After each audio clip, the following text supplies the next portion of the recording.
C P Balendran ഈ രണ്ടു ടീമുകളുടെയും രണ്ടാം ഇന്നിംഗ്സ് കൂടി പൂർത്തിയാക്കി ഫലനിർണ്ണയത്തുള്ള സാധ്യത വിരളമാണ്. അപ്പോൾ ആദ്യ ഇന്നിംഗ്സിൽ ലീഡ് നേടുന്ന ടീം ഫൈനലിലേക്ക് എന്നത് ഏറെക്കുറെ ഉറപ്പിക്കാവോ? അതൊരു ഡൺ ഡീലാണോ സി പി ബാലേന്ദ്രൻ? അഞ്ചാം ദിവസം 1 മണിക്കൂർ കഴിഞ്ഞല്ലോ. ഇനിയിപ്പോ ഇത്രയേ ഉള്ളൂ ബാക്കി. ഏറി വന്ന ഒരു മേ ബി 65-70 ഓവർ ഉണ്ടാവും. അപ്പൊ അതുകൊണ്ട് രണ്ട് ടീമിന്റെ ഇന്നിംഗ്സ് പൂർത്തിയാവാനൊന്നും യാതൊരു സാധ്യതയില്ല. കാരണം ഇപ്പോഴും ഈ പിച്ചിൽ വലിയ അപകടങ്ങളൊന്നുമില്ല. അവരുടെ ടൈലൻഡേഴ്സ് വരെ സമാധാനമായിട്ട് ബാറ്റ് ചെയ്ത് നമ്മൾ കണ്ടതാണ്. അപ്പൊ ആ രീതിക്ക് ഒരു 10-20 വിക്കറ്റ് വീഴാനുള്ള യാതൊരു സാധ്യതയില്ല. അപ്പൊ അതുകൊണ്ട് കേരളം ഇൻ ഓൾ ഇതിൽ നോക്കിക്കഴിഞ്ഞാലും കൺസിഡറേഷനിൽ നോക്കിയാലും we are through to the final എന്ന് തന്നെ പറയാം.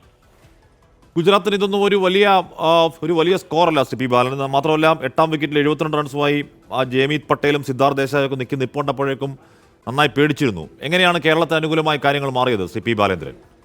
അത് കഴിഞ്ഞ മാച്ചിലാണെങ്കിലും ഈ മാച്ചിലാണെങ്കിലും നമ്മൾ സമ്മർദ്ദത്തിൽ അടിപ്പെട്ടില്ല എന്നുള്ളതാണ് അതിന്റെ പ്രധാനമായിട്ടുള്ള കാര്യം. കഴിഞ്ഞ മത്സരത്തിൽ നമുക്കൊരു 80 റണ്ണിന് മേലെ ലാസ്റ്റ് വിക്കറ്റ് പാർട്ണർഷിപ്പ് വേണ്ട സമയത്തും സൽമാൻ നിസാർ അടിച്ചു വീശി കളഞ്ഞ ഔട്ടാവുക അതൊന്നുമല്ല ശ്രമിച്ചത്. രണ്ടുപേരും കൂടെ വളരെ പക്വതയാർന്ന രീതിയിൽ ബാറ്റ് ചെയ്ത് ബേസിൽ തമ്പിയും സൽമാൻ നിസാറും കൂടെ ഒരു റൺ ലീഡ് നേടിത്തന്ന ആ മത്സരം നമ്മൾ കണ്ടു.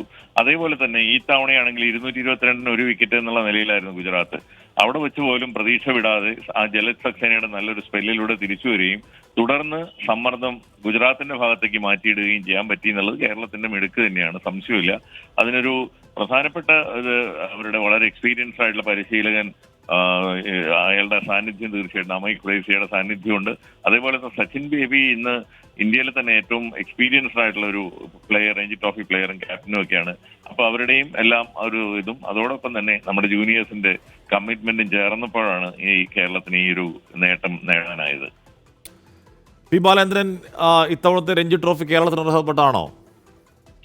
തീർച്ചയായിട്ടും ഈ മൂഡ് നോക്കിക്കഴിഞ്ഞാൽ അങ്ങനെ തന്നെയാണ്. കാരണം എന്താ വെച്ചാൽ ഈ മാച്ചിന് തന്നെ ഇന്നലത്തെ സമയത്ത് തന്നെ പല പ്ലേയേഴ്സും അവിടെ നിന്ന് വിളിച്ചിരുന്നു.